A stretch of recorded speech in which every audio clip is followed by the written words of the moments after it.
Richard here with the Woodland Ranch YouTube channel. In a previous video we mounted a bunch of extra lights on the Polaris ATV. In that video I said I was going to purchase some high beams to mount to the front of the ATV. So that's what I've done. I went to the local Jula, which is kind of like Harbor Freight, and I bought this thing, which is a 10-inch LED bar. So let's get straight into it and mount this thing. User manual, some fastening material, brackets, and the light itself. Deutsch connector. That's nice.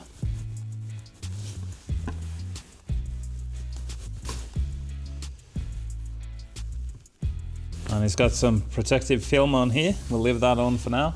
So I think there's various mounting options for this.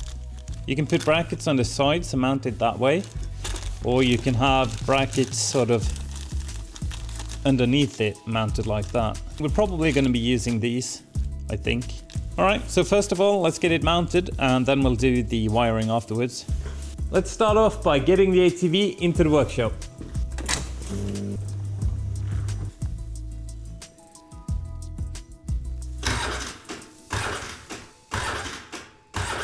I think the battery is bad on this thing.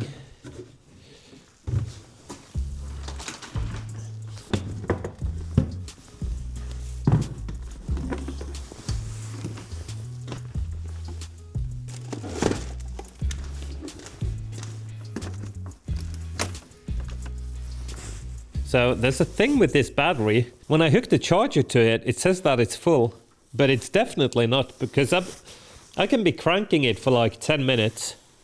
So obviously it's not full, but I put the charger on and it says that it's full. So the way I get it to take a charge is put the cables on and then I crank it as the charger sort of evaluates the battery. And then it will start charging and I can turn off the ignition and it'll charge just like normal. I don't know what the deal is with that. If you know, please leave it in the comments, but I'm guessing I'll need a new battery. The battery is almost 50% now, so it should start. Let's give it a try. Yep. And as you can see, the generator's working fine. It's at like 14.2 volts as it's running. And if I turn it off, it goes down to like 11. So there shouldn't be anything wrong with that.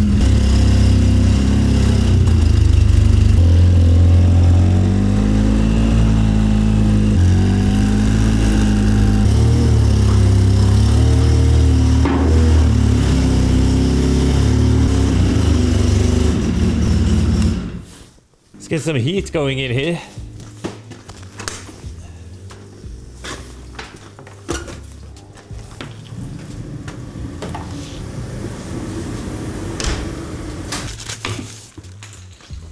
These brackets just slide in here like that. I think we're going to be using these. Let's have a look.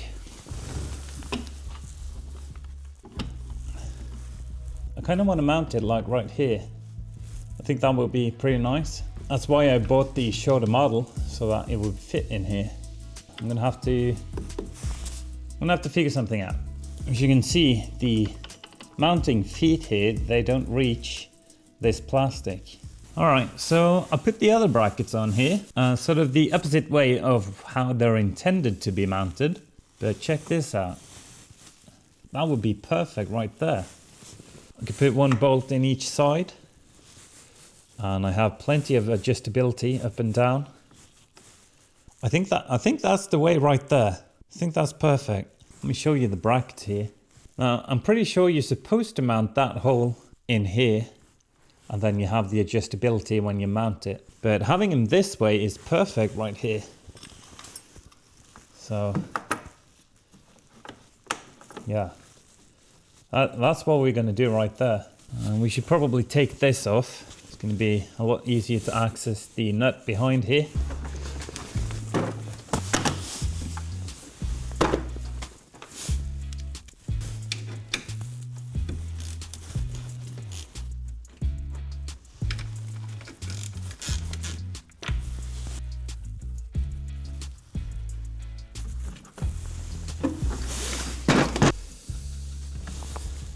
Yeah, I might have some Might have some difficulty. My concern here is that there won't be enough space behind the plastic to thread a nut onto the bolt. It's going to be a pain, but I think we can make it work. Let's get the brackets mounted properly to the light, because I'm not going to be able to adjust it once it's mounted. So that's going to be fun. Let's drill and mount this side first, and then we can adjust it and get the correct position on this side afterwards. Let's drill this first hole here.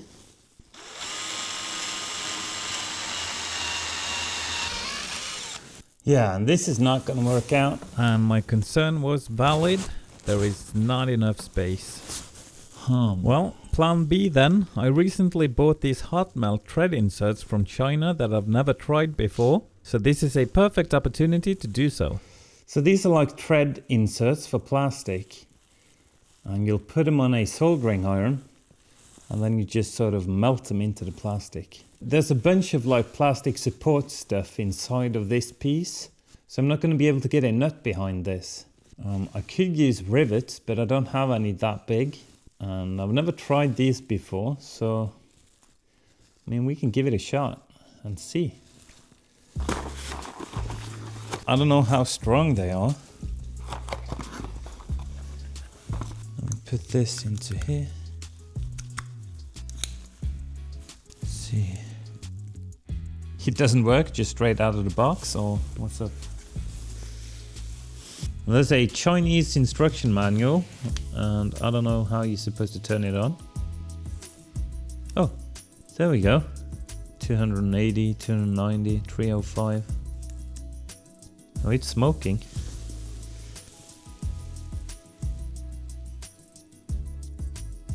I think it's about ready now, so we'll try to shove it in here.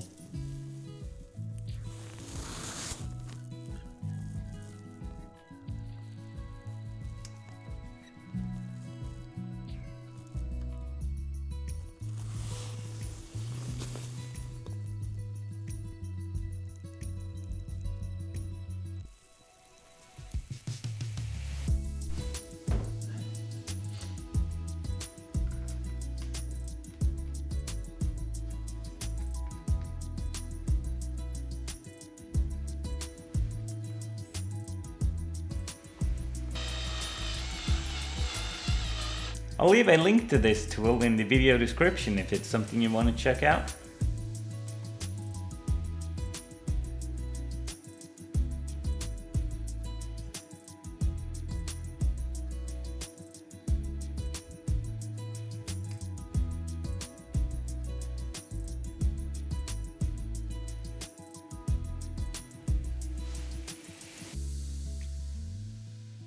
Oh, there we go. This has cooled down as well now, so let's go ahead and try and mount the light.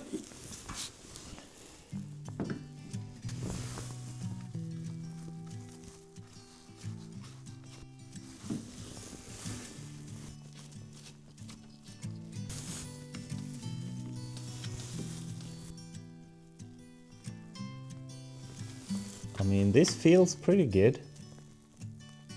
Yeah, I think that's just about perfect. They seem pretty solid, and I'm feeling quite confident in the torque I managed to put down. All right, well, I guess we just gotta wire it now and hope for the best with this. I don't want to take it off, but I have to. I need to get the wire back here. Yeah, I want the wire up on this side, in through here, up there.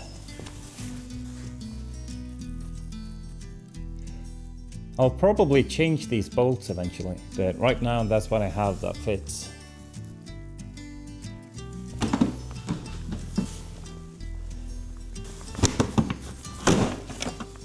And here's our wire.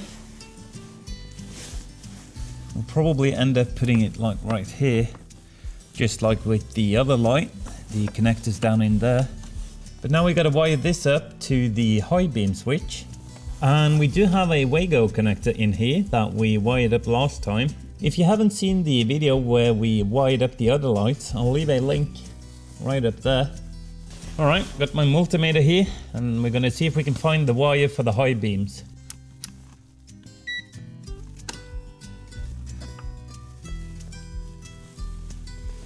That's millivolts, it's not that one.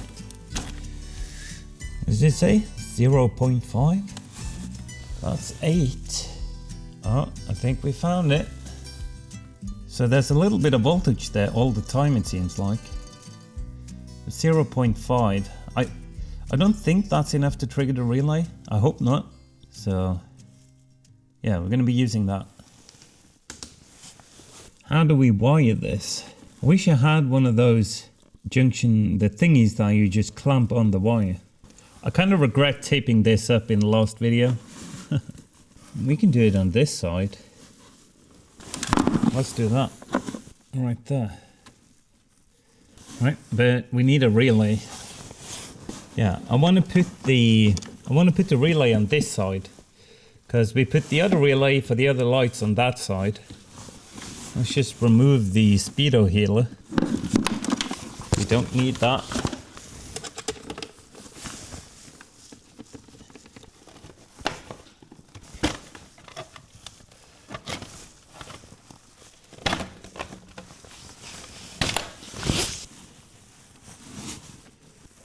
We can go ahead and snip this wire here. Now let's verify that the high beams don't work. And they do, for some reason. So that was not the high beam. What in the world? There's something weird going on here. I think it's something to do with the driving lights and the high beams, because they're in the same bulb. Yeah, so what was happening was that when I turned off the high beams, the driving lights went on, and when I turned on the high beams, the driving lights went off. So yeah, this is the high beam wire, and we can connect into it. This goes to power, and we'll just hook into this Vago connector over here. Is it long enough? That's a stretch. I'm gonna have to splice a little bit onto this.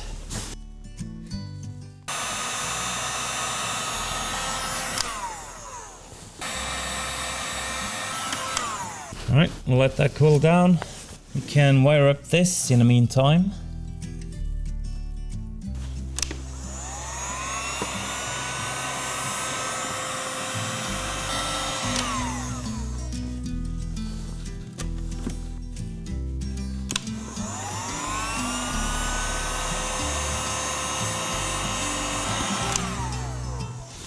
Alright, I got the wire all taped up with some of that wiring harness tape.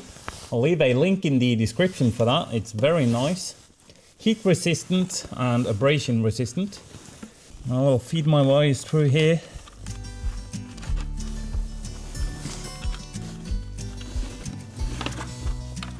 We'll put the ground for the relay and the light into the same ring terminal. I think they should fit into a blue one here.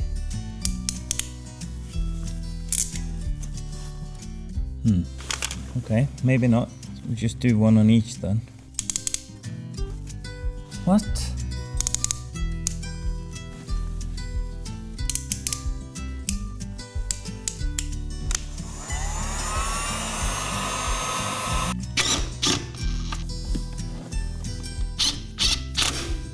Alright, that's the ground mounted. Then we'll join these two together.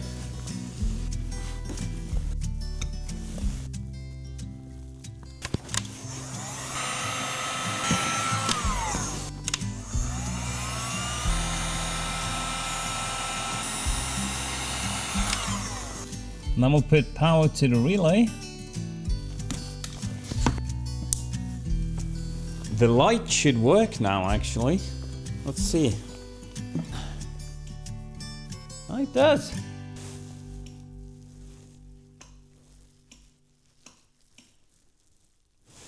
Still got to try it outside, of course, and see how much it lights up, but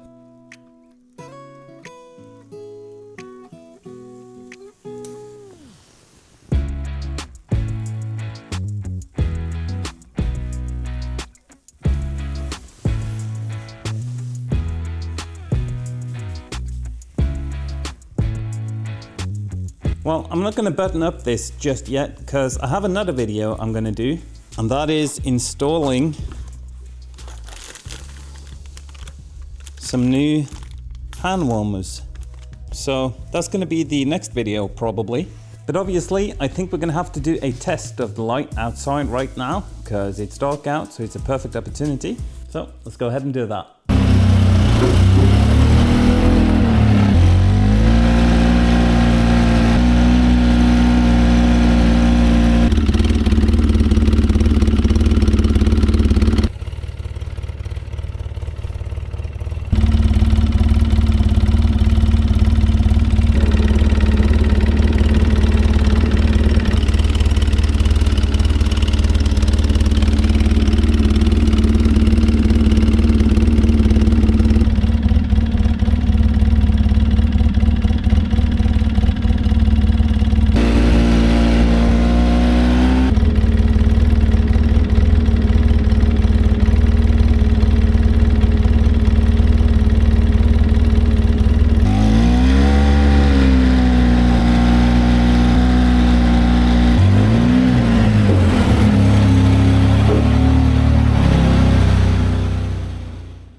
I also went ahead and changed out the blinkers, and I put a waterproof connector so that it's easy to change in the future if needed.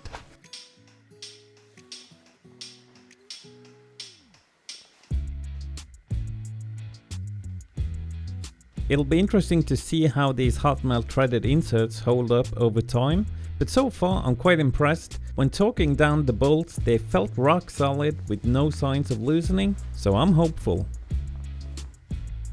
If you liked this video, please hit that like button, and if you'd like to see the previous video where we installed all of the other lights, you can click right here and consider subscribing if you'd like to see more videos like this. But that's all I have for you today. Thank you so much for watching. I hope you have a great day. I'll see you in the next one. Bye.